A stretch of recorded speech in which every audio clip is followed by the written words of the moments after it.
당뇨가 진짜 고민이에요. 당뇨는 왜 오는 걸까요?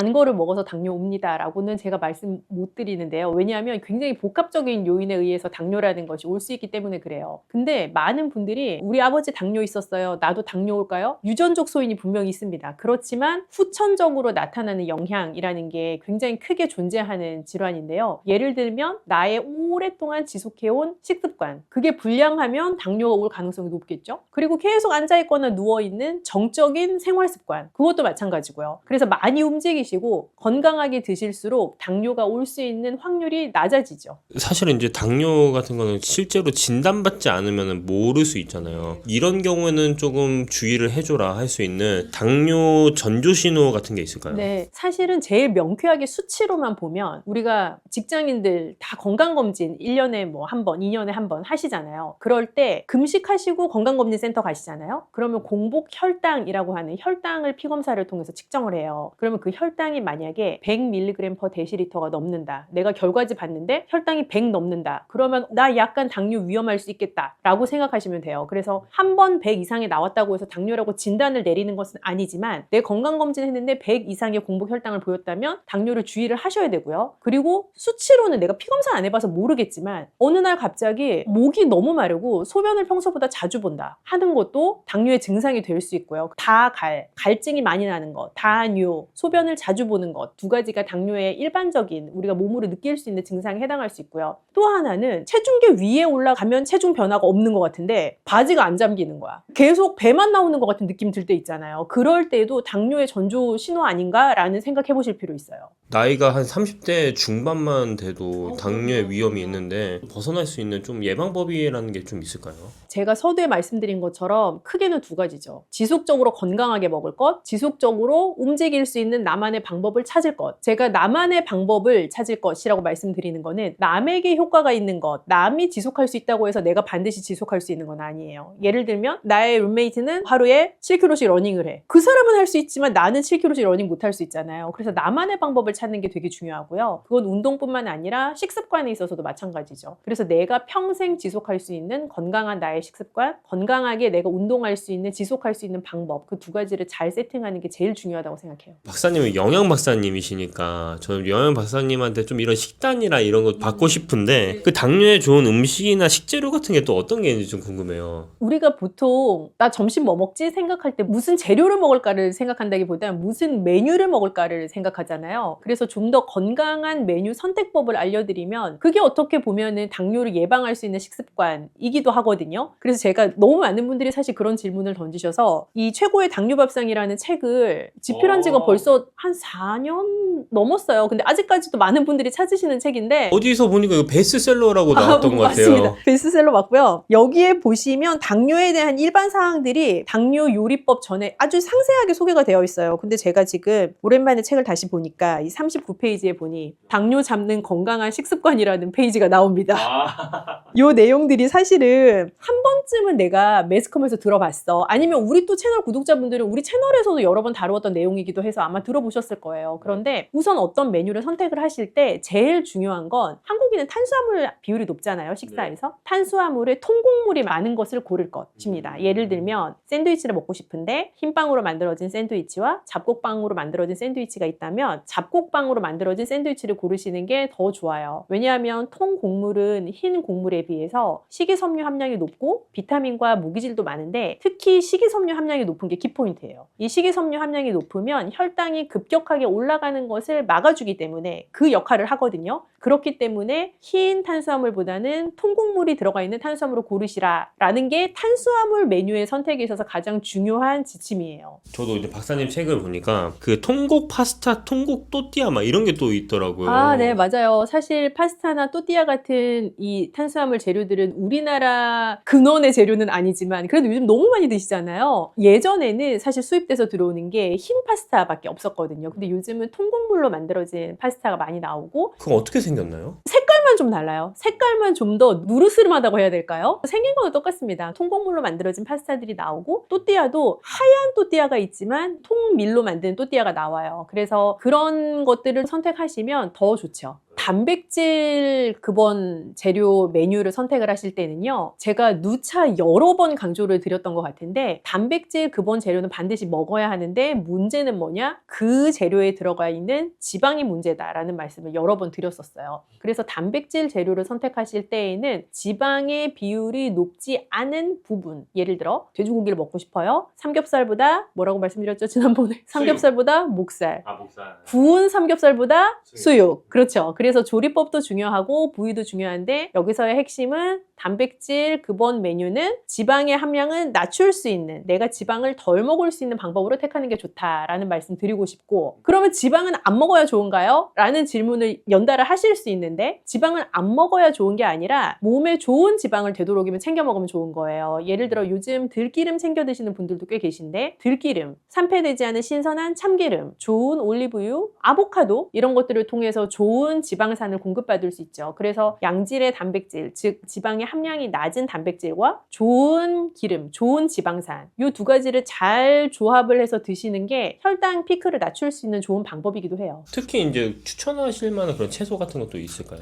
채소를 먹는 이유도 크게는 식이섬유를 충분히 먹기 위해서 먹는 것도 있고, 비타민이나 무기질 같은 미량 영양소를 섭취하기 위해서 채소를 권하기도 하는데, 채소를 드실 때는 어떤 채소가 더 좋습니다라는 개념보다 당뇨 위험이 걱정되시거나 당뇨인들께는 채소는 먹을 때 순서가 중요하다는 말씀 더 드리고 싶어요. 순서요? 채소를 먼저 드셔야 돼요. 내가 밥 다 먹고 막판에 채소를 먹는 게 아니라, 실제 밥, 뭐 파스타 이런 류의 탄수화물 혹은 뭐 닭고기, 스테이크 이런 류의 단백질을 먹기 전에 채소부터 먹는 것. 그래서 당뇨를 교정하실 때 식사의 순서만 바꾸어도 어느 만큼 효과가 있어요. 발효식품 같은 건 좀 어떻게 하나요? 발효식품은 사실 너무 권하죠. 이제 권하는데, 발효식품이라고 하면 이제 대부분의 분들이 가장 먼저 떠올리시는 게 요거트 이런 거 떠올리실 텐데요. 한편으로는 우리나라 김치도 발효식품이거든요. 그리고 우리나라 장류도 발효식품에 속해요. 그러면 김치나 장류는 살짝 우리가 조심을 해야 돼서 이렇게 말씀을 드리는 건데, 짠 거, 나트륨. 김치는 담글 때 소금도 많이 쓰지만 지역에 따라서는 젓갈도 많이 쓰기도 하잖아요. 그래서 김치는 너무 몸에 좋은 발효식품이지만 자칫하면 나트륨을 과다 섭취하게 될 수 있는 김치의 딱 한 가지의 맹점이에요. 그래서 짜지 않은 김치는 무조건 권하고요. 그리고 뭐 요거트 같은 발효식품 너무 권해드리고요. 장류도 요즘 저염으로 나오는 것들도 꽤 있어요. 그래서 그런 거 선택하시면 좋습니다. 사실 발효식품은 짠맛으로 먹는 음식이라기보다는 먹었을 때 발효식품만이 가지고 있는 특유의 향미가 있는데, 그걸 즐기기 위해서 먹는 거다라고 생각하면 저는 저염 된장도 굉장히 좋아해요. 음료 중에서 단맛이 나는 거 좀 피하라고 말씀하셨는데, 요즘 아직까지도 제로 음료를 드시는 분이 많잖아요. 그런 건 또 어떻게 보시나요? 제로가 이제 붐처럼 한참 많이 올라왔었는데요. 사실 제로 음료도 드시면 왜 달아요? 라고 저한테 물어보시는 분들이 있거든요. 단맛이 나지 않는 거는 아니에요. 다만 당을 기존에 우리가 늘 음료 회사에서 쓰던 당이 아닌 대체 감미료를 썼기 때문에 그 단맛은 유지하면서도 칼로리가 0이라는 거거든요. 단맛이 0은 아닙니다. 그래서 제로 음료를 드셔도 사실은 내 마음의 위안일 뿐, 요즘 최근에 발표되는 연구 결과들을 보면 뭐 혈당 상승 이나 뭐 체중을 늘리는 데는 크게 다르지 않은 영향을 가지고 있어요. 그러면 오히려 지금 알려지지 않은 더 많은 문제가 있을 수도 있는 거네요. 저 개인적인 소견은 사실은 할머니부터 먹어온 식재료가 올바른 식재료라고 생각하기 때문에, 우리가 대체 감미료라는 것을 접하기 시작한 거는 사실 그렇게 긴 기간이 되지는 않았거든요. 양을 좀 더 줄이고 차라리 내 입의 즐거움은 이전의 재료로 추구하는 것이 맞지 않나 하는 생각이에요. 당뇨 있는 분들이 반드시 피하거나 제한해야 될 음식이 또 있을 것 같아요. 우선 단 음료는 조금 피하시면 좋을 것 같아요. 단 음료부터 강조를 드리는 이유는, 제가 환자 상담을 해보면 많은 경우에 어제 뭐 드셨어요? 그렇게 여쭤보면 아침은 뭐 먹고 점심은 뭐 먹고 하면서 쭉 메뉴를 말씀하시는데 뭘 마셨는지는 얘기를 안 하세요. 그러니까 본인이 잘 기억 못 하세요. 그리고 음료나 물을 마시는 거는 굉장히 습관적으로 액체를 마시는 거고, 내가 씹는 과정 없이 내 몸으로 받아들이는, 먹는 거잖아요. 그렇기 때문에 내가 뭘 먹고 나면 어제 뭐 먹었지? 하는 거는 기억을 되살리면 생각이 날 수 있지만, 어제 뭘 마셨지라는 거를 생각하려면 잘 기억이 안 나요. 그래서 단 음료에 익숙해져 있는 당뇨 위험인들일수록 음료에 대한 것을 약간 자각하면서 이거는 먹어야지, 얘는 피해야지 하는 의식을 좀 가지시면 훨씬 좋다라는 의미에서 단 음료부터 피하시면 좋다라는 걸 강조를 드리고 싶고요. 요즘 뭐 사과 주스, 막 케일 주스 이런 것처럼 주스 같은 것도 있잖아요. 그런 것도 그럼 피해야 하는 게 맞는 건가요?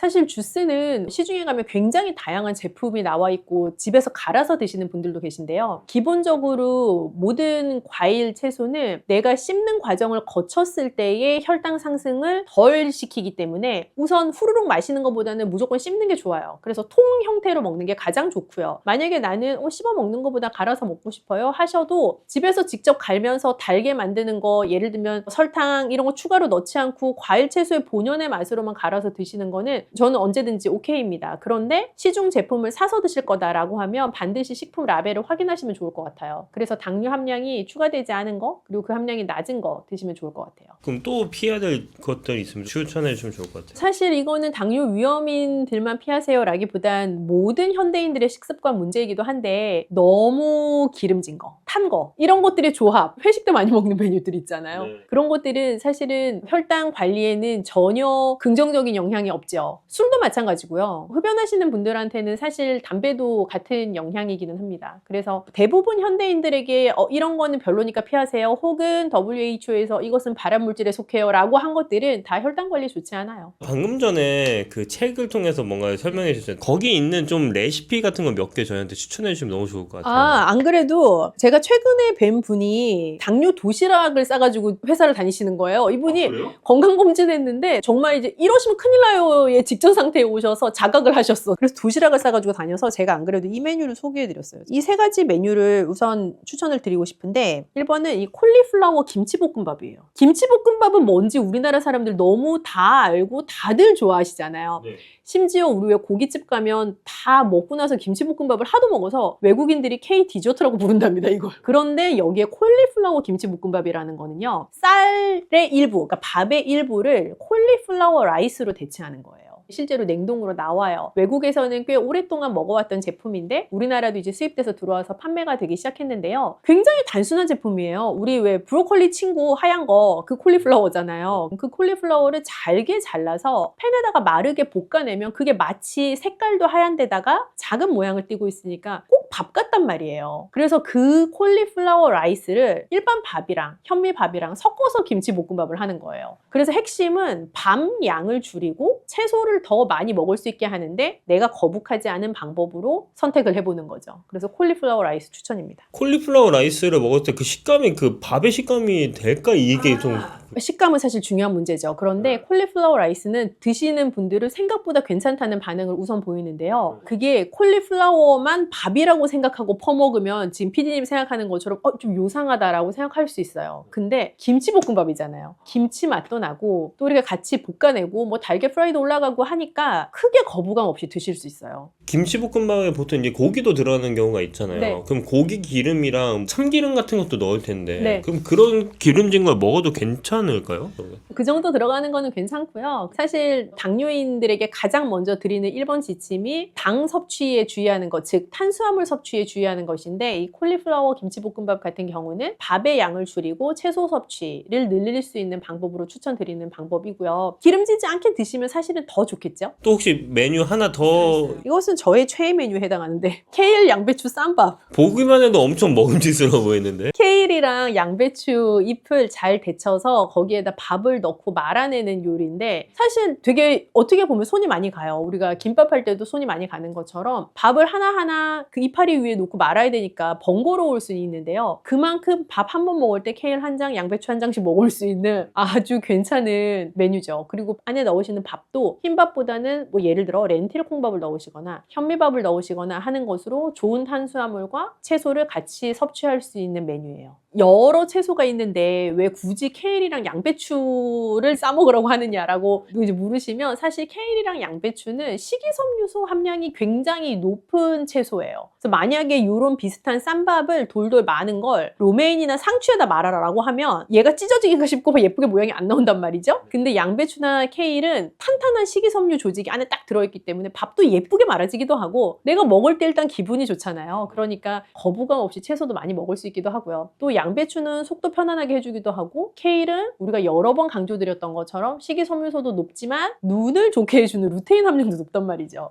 그러니까 여러모로 굉장히 좋은 조합으로 먹을 수 있죠. 그 책 제목 뭔지 한 번만 더 말씀해 주실 수 있나요? 짱! 정말 최고의 당뇨밥상이죠. 최고의 당뇨밥상. 사실은 적용하시기 쉽게 쓰려고 애를 많이 썼고 여러 요리책들을 보면 너무 맛있어 보이는데 내가 내 일상에서 적용하기 정말 쉽지 않겠다라는 생각이 드는 요리책이 많을 텐데 이 최고의 당뇨밥상은 당뇨 위험군이신 분들 뿐만 아니라 다이어트 하시고 싶은 분 또 굉장히 편안하게 적용할 수 있는 메뉴들이 많이 있고 아직은 너무 건강하지만 부모님이 당뇨 있으셔서 나 미리부터 좀 관리하고 싶어 하시는 분들도 일주일에 한두 번씩만 따라 하셔도 저는 장기적으로 건강에 긍정적인 영향이 있다고 생각해요. 당뇨 위험군이 있으신 분이나 아니면 실제 당뇨가 있으신 분들한테 마지막으로 해주실 말이 있으면 좋을 것 같아요. 드시는 것에 대한 얘기는 제가 충분히 해드렸으니까 마지막으로 하나 이 먹는 것과 뗄래야 뗄 수 없는 짝꿍인 운동, 활동에 대한 걸로 마무리를 하고 싶은데 식사를 하시고 나서 바로 앉거나 바로 눕지 마세요. 옛날 어른들이 그런 말씀 하지 않으셨어요? 너 밥 먹고 누우면 소된다고. 그 말이 굉장히 지혜로운 발언입니다. 식사하시고 점심시간에 식사하시고 나면 한 15분, 20분이라도 주변을 이렇게 걸으면서 산책을 하세요. 그러면 내가 그 전에 먹었던 식사를 통해서 나에게 들어온 이 모든 음식들이 잘 소화돼서 천천히 혈당을 급격하게 높이지 않는 방향으로 나의 소화를 도와주고 또 내가 당뇨 위험군일수록 사실 먹고 나서 바로 앉으면서 칼로리 소비를 훅 낮추는 것보다 지속적으로 칼로리 소비를 올릴 수 있는 방법을 택하시면 좋아서 식사 후에 한 15분, 20분 정도 걸으실 것 추천드립니다. 그리고 제가 서두에 말씀드린 것 중에 하나가 우리가 당뇨인가? 라고 자각할 수 있는 전조 증상 중에 체중계 숫자 똑같은데 바지 안 잠길 때라고 말씀드렸잖아요. 그래서 사실은 우리가 체중계 숫자는 뭐 계속 열심히 체크하기도 하시고 뭐 혈압도 가끔 어디 가면 재보기도 하시고 하시는데 허리 둘레를 재시는 분들은 잘 안 계실 것 같아요. 그죠? 그래서 내가 만약에 당뇨 위험군이다라고 했다고 하면 체중 관리도 물론 중요합니다만 허리 둘레를 좀 체크하는 습관을 가지시면 어떨까 하는 생각이 들어요. 그래서 일주일에 한 번, 2주일에 한 번 정도는 허리 둘레 체크하시면 전 좋을 것 같아요. 당뇨나 뭐 신장 질환, 고혈압 같은 이제 만성 질환들이잖아요. 그런 게 있으면은 좀 간식을 고르기가 좀 쉽지가 않거든요. 그렇다고 간식을 또 안 먹을 수도 없고 이런 분들에게 떡 같은 거를 좀 간식으로 추천을 할 수 있을까요? 사실은 만성 질환이 있다라고 딱 진단을 받으면 이제 뭘 먹어야 될지 되게 고민인데 오히려 만성 질환자 분들이 건강한 간식을 택하시면 간식을 잘 활용하는 게 굉장히 좋은 식생활 관리법이 될 수도 있어요. 그래서 한 끼에 막 많이 먹고 다음 끼니까지 기다리는 것보다 오히려 소량을 끼니에 드시고 중간중간 음식들을 먹어주는 그게 이제 간식의 정의잖아요. 그렇게 간식을 잘 활용하시면 좋은데 떡은 굉장히 좋은 간식이 될 수가 있죠. 보통 간식으로 뭐 드세요? 라고 상담하면서 여쭤보면 빵, 과자, 무슨 음료 이런 거 말씀하시기도 하고 과일 같은 거 말씀하시기도 하지만 실제 진짜 뭘 드셨는지 리스트를 받아서 보면 건강한 거를 찾아서 드셨다고 드셨는데도 그렇지 않은 것들이 있거든요. 근데 떡은 너무 달지 않은 것을 선택을 하셔서 정량만 드신다고 하면 오히려 다른 것보다 건강한 간식이 될 수 있어요. 근데 신장 질환이 있는 사람들은 단백질이나 칼륨 섭취를 조심해야 된다고 했잖아요. 떡도 어떻게 보면 거의 쌀이 들어있으니까 단백질이나 이런 게 좀 들어있을 수 있는데 그 신장 질환 환자분들한테도 그 떡이 좀 괜찮나요?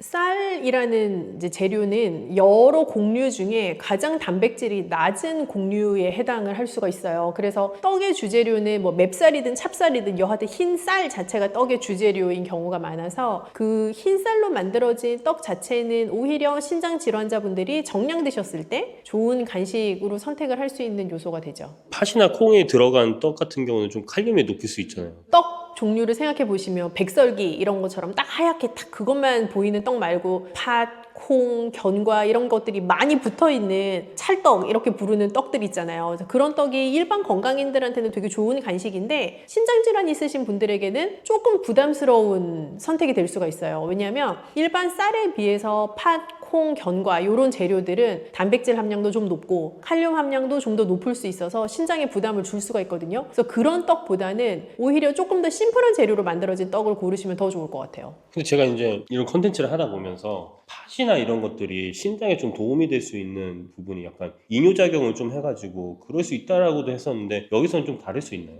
우리가 이뇨작용이라고 이제 얘기를 하면 소변을 배출하게끔 하는 작용을 더 이제 촉진시킨다라는 개념으로 이해를 할 수가 있는데, 사실 우리나라의 여러 컨텐츠들이 키워드를 기반으로 내용을 띄울 때 이뇨작용, 붓기 제거, 다이어트, 뭐 체중 감량 요런 류의 키워드 안에서 이제 돌던 하나의 뭐 영양상의 이점이라고도 많이들 이해를 하고 계실 거예요. 그런데 이제 신장이라는 게 소변을 배출하는 기능이랑 연관이 있다 보니까 소변 자체를 많이 나오게 하면 신장 건강에 좋지 않을까라는 생각으로 자연스럽게 이어지실 수도 있을 것 같은데요. 이뇨작용을 촉진시키는 식재료 자체가 신장 건강에 반드시 도움이 된다고 볼 수는 없고요. 오히려 그 재료들이 가지고 있는 칼륨의 함량이 너무 높아서 과량으로 먹었을 경우에 내 신장에 좀 더 무리가 될 수 있는, 내가 생각하지 않았던 반대의 효과도 있을 수 있죠. 고혈압이 있는 분들한테는 떡이 괜찮을 수 있을까요? 고혈압이 있는 분들이 가장 1번으로 조심하셔야 되는 영양소가 관리해야 되는 게 이제 나트륨이라고 다들 알고 계시는데, 나트륨 함량이 높은 건 대부분 소금이 많이 들어가서 내 입에서 짠맛이 나거나 혹은 뭐 간장, 다른 뭐 케첩 이런 류의 다른 부가적인 양념류가 굉장히 많이 사용이 돼서 내 입맛에서는 뭐 아주 짜진 않아도 실제 음식이 가지고 있는 나트륨 함량이 높거나 이제 하는 그런 여러 가지 요인들이 있는데요. 떡 자체는 전통적인 조리법에 의해서 만들어진 떡이라면 사실 나트륨이 추가적으로 많이 들어가지 않아요. 그래서 나트륨 함량이 떡 자체가 높다라고 볼 수는 없어요. 실제 떡 먹고 아이고 짜서 못 먹겠다 이렇게 생각하시는 분은 안 계시잖아요. 그래서 그 떡 자체가 가지고 있는 나트륨 함량은 그렇게 높지 않기 때문에 고혈압 진단 받으신 분들에게도 정해진 양을 잘 지키실 수 있으면 떡은 좋은 간식이 될 수 있죠. 고혈압 분들한테 좀 권장하는 양이 있을까요? 근데 고혈압 진단받으신 분들뿐만 아니라 모든 이제 만성질환 가지고 계신 분들에게 떡을 어느 만큼 먹어도 되냐라고 저에게 물으신다면 저는 그냥 심플하게 찹쌀떡 1개가 하루에 드실 수 있는 양의 크기다라고 말씀드려요. 그래서 70g? 조금 더 내가 나를 허용해보겠어 한다면 한 100g? 이렇게 정도 왔다 갔다 하게 드실 수 있을 것 같아요. 좀 개인적으로 생각이 드는 건 그 정도 한두 개는 너무 좀 감칠맛 나는 것 같아서. 그쵸. 이제 사람의 모든 것이 다 선택이지 않습니까? 그래서 조금 건강하게 드실 수 있는 방법을 택한다면 앞으로는 만성질환 진단을 받으셨든 아니든 상관없이 정해진 양, 내가 정한 양을 내가 지켜보겠다라고 생각하시는 건 굉장히 좋은 식생활 지침이에요. 그래서 만약에 저 같으면 하나를 먹을 거면 진짜 맛있게 먹고 싶을 것 같아요. 그래서 그런 떡을 진짜 맛있게 딱 한 조각만 먹을 수 있다면 진짜 맛있게 먹을 수 있는, 더 건강하게 먹을 수 있는 그 하나의 방법이 있다면 좋을 것 같아요. 일단 내가 좋아하는 떡이 무엇이냐에 따라 조금 다를 것 같은데, 소도 좀 이렇게 있고 단맛도 나고 이런 떡을 좋아하시는 분이라면 약간 우리 왜 다이어트 할 때 치팅데이 하잖아요. 그런 것처럼 내가 그거를 먹어도 되는 요일을 정하시면 좀 기다려지지 않을까요? 그런 생각도 들고, 그냥 담백한 떡을 뭐 예를 들어서 조청에다가 찍어 먹는 걸 즐기시는 분이라면 많이 찍으면 맛있겠죠. 근데 그렇게 계속 먹을 수는 없고요. 조금 내가 곁들이는 것도 좀 조심하시고 내가 먹을 수 있는 양을 스스로 잘 지킬 수 있는 나만의 어떤 방법을 세팅해 나가시면 좋을 것 같아요. 그래서 떡 자체는 어찌되었건 탄수화물에 해당하는 간식류라고 보실 수가 있거든요. 그래서 탄수화물에 밀집되어 있는 어떤 음식을 먹고 나면 혈당이 생각보다 가파르게 올라가는 부작용이 있을 수가 있는데, 그 혈당 상승을 기울기를 좀 완만하게 해줄 수 있는 다른 짝꿍 음식을 뭘 먹느냐에 따라 좀 달라질 수가 있어요. 그래서 떡 드실 때도 단백질 혹은 식이섬유가 많은 무언가, 아니면 약간의 지방질이 있는 무언가를 같이 드시게 되면 혈당의 상승 속도를 그렇게 급격하게 올리지 않고 조금 완만하게 상승시켜주는 효과가 있죠. 그럼 마지막으로 냉동 보관을 하잖아요.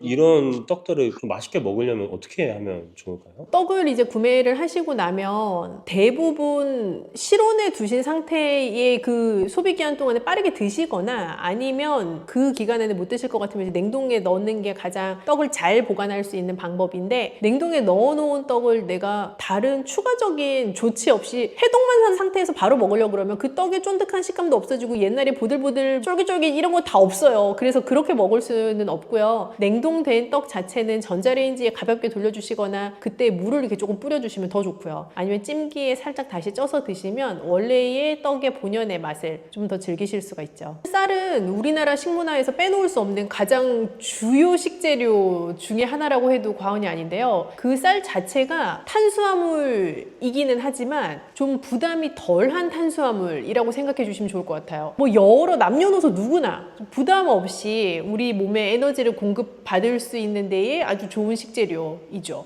근데 제가 방금 얘기 들었을 때 식이섬유도 있고 뭐 단백질도 있다 막 이런 얘기 같은 건 굉장히 생소한 얘기인 것 같아요. 예. 뭐 모든 어떤 식재료가 특정한 영양소 하나로만 구성되어 있는 경우는 거의 없거든요. 그래서 우리가 쌀 하면 이꼴 탄수화물이라고 생각하시고 맞는 표현이시지만 탄수화물 100%는 아닌 거예요. 그래서 무기질도 가지고 있고 식이섬유도 가지고 있지만 현미나 다른 잡곡류보다 단백질이든 무기질이든 식이섬유든 그런 탄수화물을 제외한 다른 영양소가 함량이 높지는 않죠. 그러면 이렇게 좀 여러 가지 영양소가 있는데 이 쌀 같은 경우는 좀 신장이 안 좋으신 분들이나 뭐 신장에 좀 무리가 있으신 분들한테 신장에 좋은 쌀을 먹는 방법이 또 있을까요? 신장이 안 좋아지시면 굉장히 어색하다, 생소하다 이렇게 생각하시는 느낌 중에 하나가 신장이 건강했을 때 건강 재료, 건강 식재료라고 생각했던 것들 중에 다수를 먹을 수 없게 된다라는 문제가 있잖아요. 그래서 신장이 건강하셨을 때는 잡곡밥 맨날 잡곡밥 먹으라고 듣다가 신장이 딱 안 좋아지면 가장 주의하셔야 될 사항이 이 잡곡밥을 조금 줄이는 것인 거예요. 그래서 잡곡보다는 오히려 흰쌀이 신장에 무리가 덜하고 이 흰쌀을 선택하는 게 더 좋다고 말씀드리는 이유는 흰쌀 자체가 단백질 함량도 낮고 무기질 함량도 낮고 그렇기 때문에 신장에 부담을 주는 행위 자체를 덜 할 수 있는 재료인 거죠. 그래서 잡곡보다는 흰쌀을 선택하시는 것이 좋다. 그리고 이 흰쌀을 씻을 때 우리가 흰쌀에 들어있는 칼륨 이런